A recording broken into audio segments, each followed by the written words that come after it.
It was the only thing both parties agreed on, and the only time I ever lost a bill in the Congress before I sent it to them.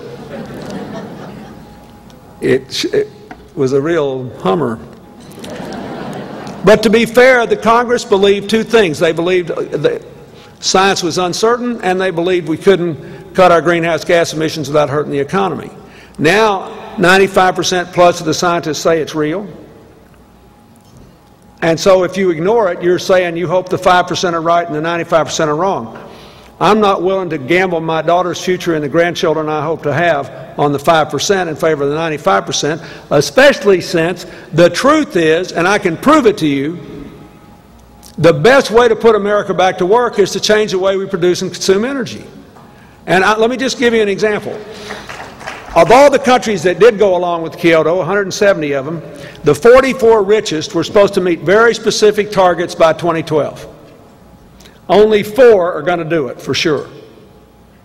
Germany, the United Kingdom, Denmark, and Sweden.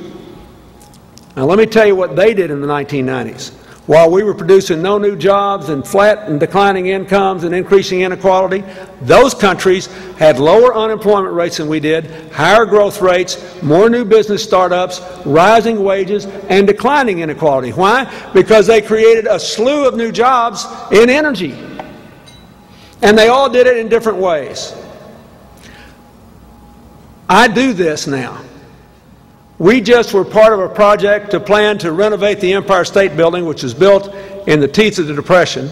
We're going to cut their emissions 40%, cut their utility bill 40%. The power bill is going to go down almost $5 million a year. And we're going to create hundreds of jobs doing it. And it'll help clean up the environment. It's the same as taking 19,000 cars off the road. And this work can be done in every city, every county, every single state in America. It is the only thing we can do right now that will do that. Every study says that if we just made our energy use more efficient, that could do half of what we need to do to make our contribution to the world's fight to slow down global warming. And it's the only thing we can do tomorrow that would put huge numbers of people to work. So when the President comes back with climate change legislation, if you're in a utility or you're in another industry and you think it's going to hurt you, by all means say so. Look at it, but you just remember this. There is no other example of a rich country doing well in this decade except those that decided to create new jobs from energy.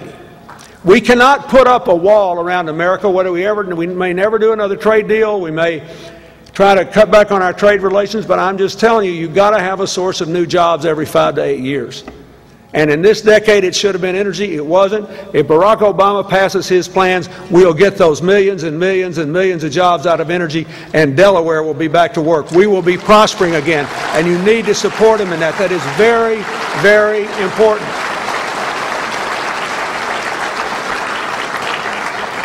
Now, the last thing we're not competitive with is not as popular to say.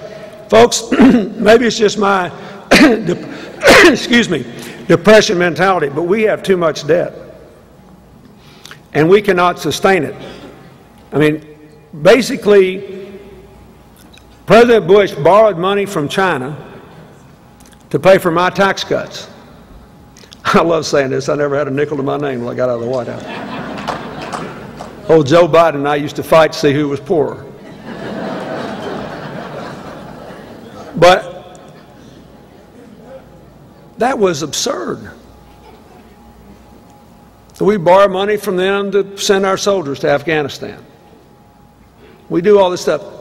This is not sustainable. I say again, I strongly supported the President's stimulus program. But when this economy starts to grow again, if he comes before you, as I hope he will, and says we have got to now move back to a balanced budget, we have got to stop mortgaging our national security, our economic sovereignty, and our children's future, I hope you will support that too. The Democrats ought to be responsible with our money.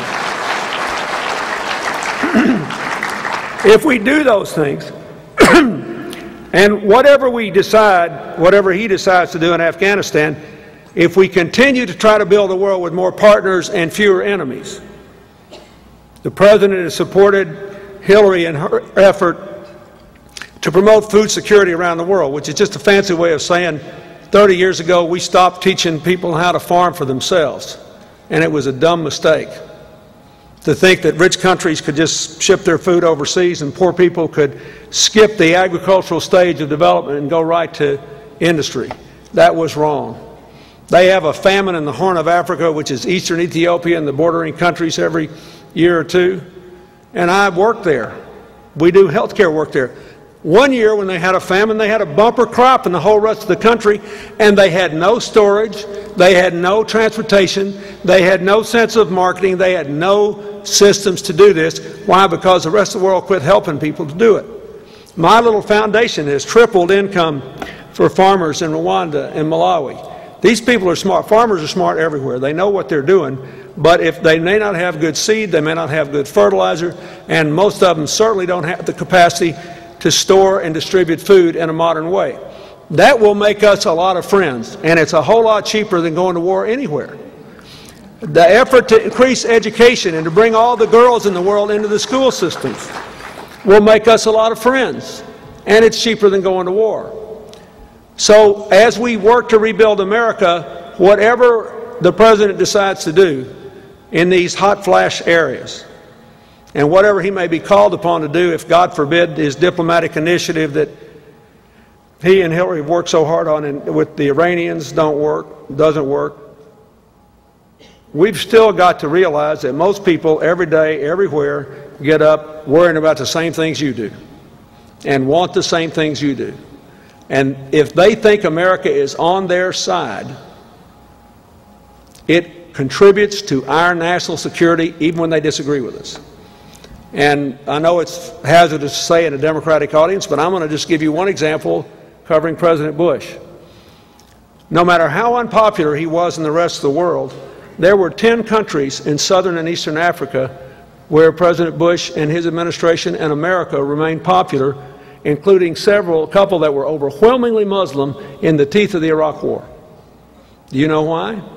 Because those people saw America through the President's AIDS and malaria programs, and through the work of the Africa Growth and Opportunity Act, which passed when I was President and which has just been renewed, and through the work done by the Bill and Melinda Gates Foundation and the work that I did there. In other words, they thought, whether they agreed with America and Iraq or not, they thought we cared whether their children lived or died.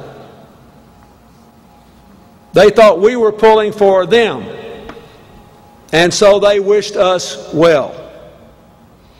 I'll never forget the first time I went to Ghana after I left office. I had 1 million people in the street in Ghana once.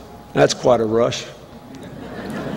Needless to say, when I went back as a private citizen in a little plane, I didn't have 1 million people.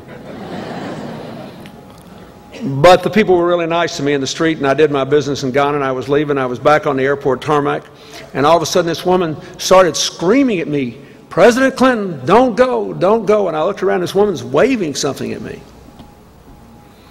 And she came up to me and she said, "You know, because of your Africa Act, I'm one of 400 women that has a job making shirts. And it's the first time we've gotten regular wages in our lives. None of our children are working anymore. They're all in school. It's changed things for us. So here's your shirt." That's what she was waving.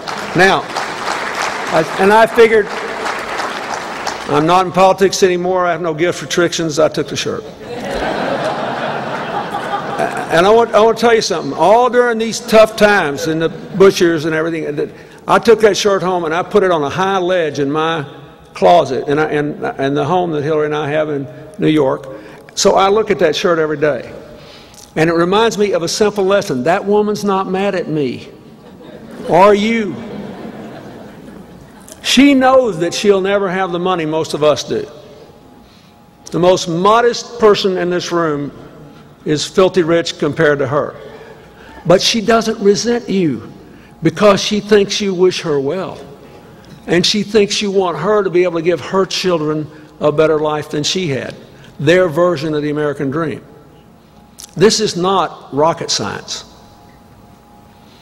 And that too is something that the President, the Vice President, and the Secretary of State and their whole team are trying to do. So I know these times are